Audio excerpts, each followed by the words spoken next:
பிரதமர் நரேந்திர மோடி அமைச்சரவையில் இடம்பெற்றிருக்கும் தர்மேந்திர பிரதான் குறிவைக்கப்பட்டு அவரை பதவி நீக்க வேண்டும் என பல்வேறு போராட்டங்கள் நடைபெற்று வருகின்றன. மாணவர்களுடன் இணைந்து சில அரசியல் கட்சிகளும் போராட்டத்தின் உள்ளே நுழைந்து தலைநகர் டெல்லியை கலவரமாக மாற்றியிருக்கின்றன. இந்த நிலையில் தர்மேந்திர பிரதான் குறிவைக்க நீட் வினாத்தாள் கசிவு ஒரு டூல் கிட் தான் எனவும் உண்மையான காரணமே வேறு என்கின்றன விவரம் அறிந்தவர்கள். விஷயம் அறிந்தவர்கள் கூறுவதாவது, நீட் தேர்வை நடத்துவது தேசிய தேர்வு முகமை, அந்த அமைப்பின் தலைவராக பிரதீப் குமார் ஜோஷி இருக்கிறார். இருப்பினும் தேர்வு முறைகேடு தொடர்பான அனைத்து அரசியல் தாக்குதல்களும் மத்திய கல்வி அமைச்சர் தர்மேந்திர பிரதானை மட்டுமே குறிவைத்து நடைபெறுவது ஏன் என்ற கேள்வி தற்போது எழுந்துள்ளது.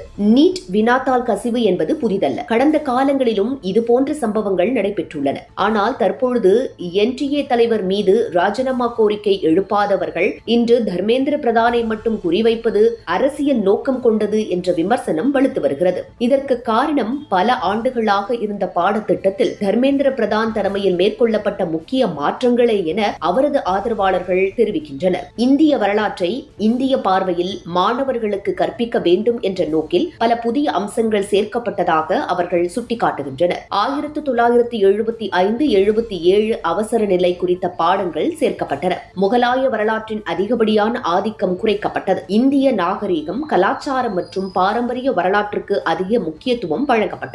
சத்ரபதி சிவாஜி, சோழர்கள், மௌரியர்கள், மராத்தியர்கள் உள்ளிட்ட இந்திய அரச வம்சங்களின் சாதனைகள் விரிவாக இடம்பெற்றன. இந்திய வீரர்களின் வரலாறுகள் மற்றும் நாட்டுப்பற்றை வெளிப்படுத்தும் பாடங்கள் சேர்க்கப்பட்டன. சர்ஜிக்கல் ஸ்ட்ரைக் போன்ற இந்திய ராணுவத்தின் நவீன நடவடிக்கைகளும் பாடத்திட்டத்தில் இடம்பெற்றன. அதேபோன்று தாய்மொழி மற்றும் பிராந்திய மொழிகளில் கல்வியை ஊக்குவிக்கும் புதிய கல்விக் கொள்கைக்கும் முன்னுரிமை வழங்கப்பட்டது. கல்வியில் ஏற்பட்டுள்ள இந்த மாற்றம் இளம் தலைமுறைக்கு இந்தியாவின் வரலாற்றை குறிப்பிடுவதுடன் வெளிநாட்டு படையெடுப்பு போன்ற காலநேய ஆதிக்கத்தை முழுமையாக உடைத்து எரிகிறது. இதன் மூலம் வளரும் தலைமுறை அடிமை மனப்பான்மையிலிருந்து விடுபட்டு எதிர்காலத்தில் தன்னம்பிக்கையுடன் முன்னேறும். இது வெளிநாட்டு சக்திகளுக்கு அதிர்ச்சியை கொடுத்திருப்பதால் முழுமையாக தர்மேந்திர பிரதானை குறிவைத்திருப்பதாக விஷயம் ஒவ்வொன்றாக வெளிவருகிறது.